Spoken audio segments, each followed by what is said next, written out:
Okay, welcome to the proof for 8.19. The name of this thing is called modus tollens. In the lecture, I cover a little bit about this as well and tried it out. Assume you've listened to that and tried it out. Here's how to do it by hand. Remember, the Latin phrases are there as sort of brief labels for these type of argument patterns that have occurred often enough. And in back in the day in ancient Greece, this was a kind of, you can think of this as like a martial arts of the mind. I know that sounds a bit ridiculous, but that's the way it was intended. If you guys have done any martial arts before, say karate, they have what are called katas, which are forms. You repeat them, they're mechanical, but then as you integrate them into greater movements, they become a kind of system of self defense. And beyond that, not just martial arts, the martial is the part where there's basically some physical activity, potential violence involved, but the art, the what's called the do, or the part of the Tao, part of the larger way. It's often said that if you do martial arts without the art, without the Tao, you become, it's just beastly behavior, like much of what you see in martial arts these days. And on the flip side, without that physical training and the rigors of it, you don't get quickly introduced to the ways of the Tao, that larger way that sort of integrates your being with the larger surroundings. So there's a spiritual aspect to martial arts, and in somewhat similar fashion in ancient Greece, when you did logic, it wasn't for a grade or anything like that. It was a kind of mental training, not just physical, but a mental training of, as it were, the martial arts of the mind to get your reasoning powers increased, so you can see through other people who are making either false claims or false inferences or have false assumptions, who have poor reasoning practices. So it's not just to improve your own skill, but to recognize it out there in the world. And the names for a lot of these kinds of argument patterns that were very often offered, whether consciously or not, they occurred often enough and they were given names. Modus tollens is one of them. This actually turns out to be valid, it's correct. The previous one we had in 818 is called affirming the consequent. That occurs often enough. I gave you an example in the lecture as well. It is a fallacy, it is a mistaken reasoning, and one that is often made and people don't realize it. So the ancient arts of logic in ancient Greece were designed to help people not just to reason better, but to become more aware of these patterns, both correct ones and incorrect ones, so they can thereby improve not just their reasoning skills, but become better informed members of a society where, if everyone's doing this kind of thing, we have better decision making capabilities, which, if you think about it in this day and age, is something that's sorely lacking. If any of you are involved in, and I'm sure many of you are, in reading media reports and Facebook and whatnot, I've alluded to this before. In this recent cycle for the election, one of the big claims coming out is that fake news was propagated. There was this one guy who was interviewed. He thought of it as a joke because he said people really wouldn't buy this anyway. And he said he couldn't believe how all of the, almost everything that he sort of offered as fake news was sucked down so easily. And he says, I think it was even in a Washington Post piece, Americans are generally dumber than before. I can get them to basically buy anything. They lack basic logic. They lack the ability to recognize false assumptions when there are assumptions, and they don't have a means to track their inferences. So, if you think about it, this is good exercise not just for your mind doing logic, but it gets back to this ancient art of how do you check your inferences and how do you check your assumptions. So keep that in mind in the back of your mind as we do these proofs. Even though it seems like lifting weights again, it seems tedious and it doesn't seem to have any application. It has these larger term goods, but you've got to stick with it. Okay, so here we go. Modus tollens, 819. So I'm going to do this by hand to get you guys ready for the midterm. It is different when you do it by hand, so let me show you that. So the first thing you do is you write your proof line down and make sure you extend it down as fill up the space of your whatever space you give in your paper, whatever it is, because you don't know how much space you're going to need in between. So there's your proof bar. At the top you list your premises, so it's if A then B. The second premise is not B, label that 1 and 2, and then at the bottom is your conclusion, not A. Okay? So there it is right there. How do you do this? Well, you need this space in between to make sure you don't leave anything out. If you put it right here, you not A, you're not going to have enough space. You don't know how long this proof's going to be, so it's always safe to extend it down.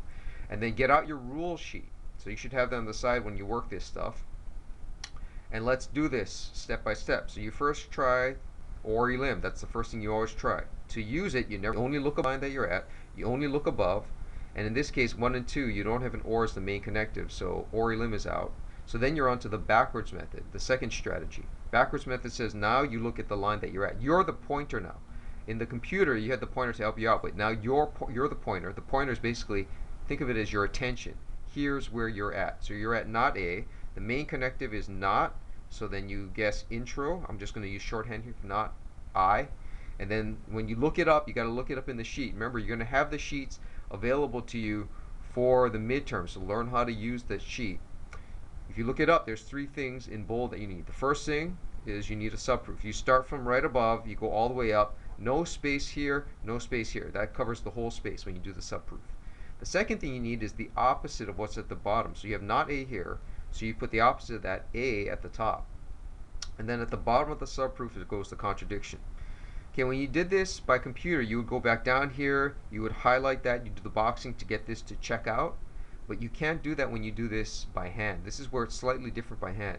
You can't actually write in the numbers, which are the same as the boxings, until you do the whole proof. So that's where you got to sort of keep in mind what you've done and then come back to it. This is one of the nice things that the computer gives you, that when you do this by hand, you're more or less more on your own than you are with the computer. Okay, so now you move your pointer up to here. You're at the contradiction now. This is where your attention is at, the pointer. And then anytime you move up, you repeat the process. So what's the first thing you try? You try or elim. Is that an option? You look above. What do you have access to? Above and to the left. Remember, above and to the left is your rule for axis. So you have A, fall to the left, 2 and 1. You can number this by now, 3. You can only number that so far. Since this remains fixed, the subproof, you can only number up to 3. This other stuff you can't number yet. So you have no or above there as the main connective. So then now you're on to, or elim is out. So you're on to the backwards method. Now you look at the line that you're at. The main connective there is contradiction. You then guess intro. And then anytime you write down a rule, you flip the pages in your rule sheet, you look it up, and what does contradiction intro say? It says you need something of the form P and not P. So the hint is always for contradiction intro is look for the not sentence above. Where's your only not sentence above? Well, if you look, you got 3, 2, and 1. This is your only not sentence, not B. So you're going to guess right above there, B. You don't know if this is going to work out. This is a guessing technique, okay? And what you're saying is, if I had B, I have not B in 2. So if I could get B, that would form a contradiction. That would introduce a contradiction. You would have to highlight these 2 when you finish this proof. Just keep that in mind. So this sort of checks out in your mind, not on the computer, but in your mind. You now move up. Anytime you move up, you reset. You're back to the first page in the rule sheet, so flip back to the first page. And you cycle through those strategies. You first try again, or elim. Is that an option? No, because there's no or above as the main connective. No or, in fact, at all in this whole thing. So then you're on to the backwards method. You look at the line that you're at, in this case the B. What's the main connective? There isn't one. If you're out of that connective, you're out of that steps 1, 2, and essentially 3. That tell you to cycle through this thing and break the thing down going backwards, meaning up. You're working backwards in the sense that you're breaking it down, moving up, up, up. This you can't break down anymore, so you're on to step 4, which says now you work top down to figure this out. Top down means basically use whatever you're given above and fill in the space in between to get to that thing that you're after. In this case, we're after B. Where do you see it? Well, you see not B in 2, and you see B occurring in 1. The question now is, when you work top down, which of these are you going to use? When you work top down, this is actually the trickiest step, and there's no general rules or methods for this. The only hint that can be used to guide you is think meaning. Meaning is actually all important, and we're starting to get at that stage now where when we think about meaning, it helps you to solve proofs. So the first one says, if A is true, then B will follow. Well, you want B, so what do you need? Remember, if you're the 50th caller, then you get the trip to Vegas. You want the trip to Vegas. What do you need? You need to be the 50th caller. You need not just the offer, but you also need to meet that condition of being the 50th caller. So do you see the A anywhere? There it is right here. So with these 2 components, with A and then, if A is true, then B, 3 tells you A is true, then B must follow. It turns out you don't need any steps in between here. Number, this is, so now you can number. This is 4, 5, and 6, okay?